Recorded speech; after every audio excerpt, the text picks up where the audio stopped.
Welcome to Animeconomy. We present animated summaries of books by renowned authors, aiming to help you better understand economic concepts in a didactic and fun way. Have you ever felt like the world is a zero-sum game? A constant battle, where for someone to win, another has to lose? What if that entire story was a lie? Today, we're diving into a book that challenges everything you might have been taught about our economy. It's a powerful, controversial work by Thomas DiLorenzo called How Capitalism Saved America, and it might just change how you see the world. So here's our journey for today. We're going to start with the absolute foundation, what capitalism really is according to the book. Then we'll take on the legendary robber barons. After that, we dive headfirst into the Great Depression. We'll also look at how all this affects the poor and the planet. And finally, we'll try to understand why this system, if it's so powerful, faces so much opposition. Ready? Let's go. Okay, first things first. Before we can talk about anything else, we have to get on the same page about what we even mean by capitalism. The book argues it's not about greed or power, but about something much more cooperative. It all comes down to this simple, beautiful line from Adam Smith. This is the heartbeat of a free market. It's not a command, it's an invitation. It's two people coming together voluntarily to make each other's lives better. You have something I need, I have something you need, we trade. We both walk away better off. No coercion, just cooperation. And this leads us to a really crucial idea, the positive-sum game. You know, a lot of people think of the economy like a poker game, right? For me to win a stack of chips, you have to lose them. But the book argues that a market transaction isn't like that at all. It's a game where everyone can win. The buyer wants the thing more than their money, and the seller wants the money more than the thing. So when they trade, value is literally created out of thin air. It's not about slicing up a fixed pie. It's about working together to bake a much, much bigger pie. So look at this. On the left, you have the world of Gordon Gekko from Wall Street, a brutal dog-eat-dog fight over limited resources. But on the right is the vision DiLorenzo presents, and I love this idea that dollars are certificates of performance. Think about that. Every dollar in your pocket is proof that you did something useful for someone else. It's a thank you note from society for creating value. Okay, but if capitalism is so win-win, what about the robber barons? You know, the ruthless tycoons of the Gilded Age? Well, this is where the book really starts to challenge the official story.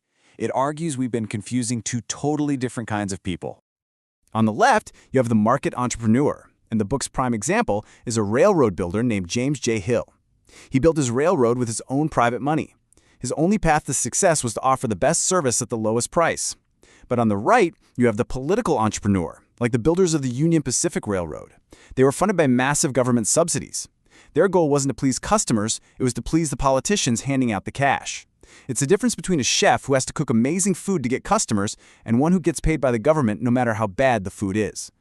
And just look at what Hill did. Because it was his own money on the line, he obsessed over quality and efficiency. He built for the long haul. He knew that his railroad would only be valuable if the farms and towns along his route were also successful. So he helped them. He gave them free seeds and livestock. He slashed his own prices again and again to win their business.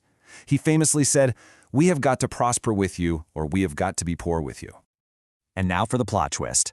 The public was, rightly, furious about the corruption and terrible service from the subsidized railroads. So the government stepped in to fix it. But according to the book, the Interstate Commerce Act they passed did something incredible. It made Hill's competitive low prices illegal. It basically punished the guy who was doing everything right, all to protect his politically connected and less efficient rivals. It's just a wild story. And hey, if you're finding this counter-narrative as fascinating as I am, do me a quick favor and hit that like button. It really helps more people discover these ideas. All right, now for the main event, the Great Depression. The story we all learn in school is that the wild, untamed capitalism of the Roaring '20s crashed the economy.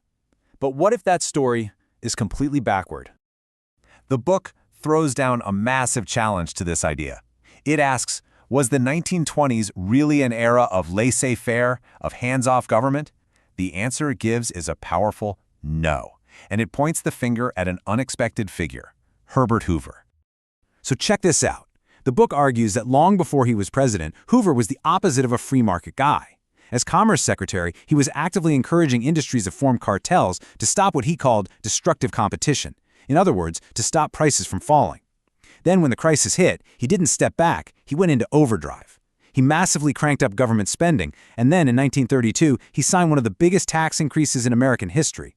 The book argues that this combination of policies is what turned a regular recession into the Great Depression. Let's switch gears a bit and talk about two of the most emotionally powerful arguments against capitalism, that it hurts the poor and that it destroys the environment. The book tackles both of these head-on. I think this quote from the economist Joseph Schumpeter just says it all. The real magic of capitalism, the book argues, isn't about making more yachts for billionaires. It's an engine of mass production. It takes things that were once the exclusive luxuries of kings and queens, like silk stockings, or today, smartphones and air conditioning, and makes them available to almost everyone. And the book brings the data to back this up. It cites a report that grouped countries by how economically free they were, and the results are just stark. The countries in the top group, the most capitalist ones, had an average income more than 7 times higher than the countries at the bottom. The argument here is simple. More economic freedom seems to lead to way more prosperity, especially for the average person.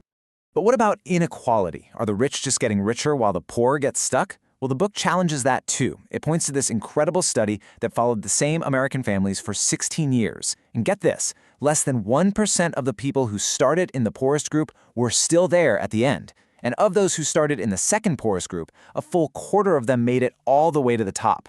The argument is that capitalism isn't a rigid caste system, it's an escalator.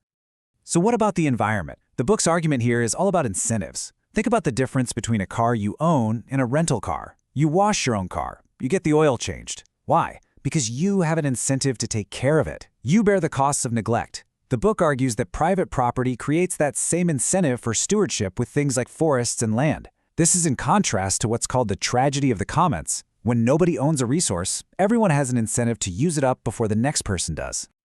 This brings us to our final and maybe most profound question. If the arguments in this book are true, if capitalism is this incredible engine for prosperity, cooperation, and even conservation, then why do so many people hate it? The book offers a couple of reasons. One is something called the nirvana fallacy. It's basically the trap of comparing a messy, real-world system to some imaginary, perfect utopia. You compare real capitalism, with all its flaws and imperfect people, to a fantasy world with no problems. Well, of course, reality is going to come up short. It's judging a real thing against an impossible dream. And here's the other, much more provocative idea from Ludwig von Mises. He suggests that for some intellectuals, attacking capitalism is a psychological defense mechanism. In a free market, it's consumers, not a panel of experts, who decide what's valuable. So if you're a brilliant person who feels like the market doesn't value you as much as it should, it can be easier to decide the whole system is rigged than to face that rejection. And so we're left with this. This book paints a picture of a world built on voluntary cooperation, where property rights and free exchange create a tide that lifts all boats. It forces us to ask a really tough question. When we choose to restrict economic freedom, often for very good reasons, like seeking fairness or stability, what are we really giving up in the process? What is the hidden price of our good intentions?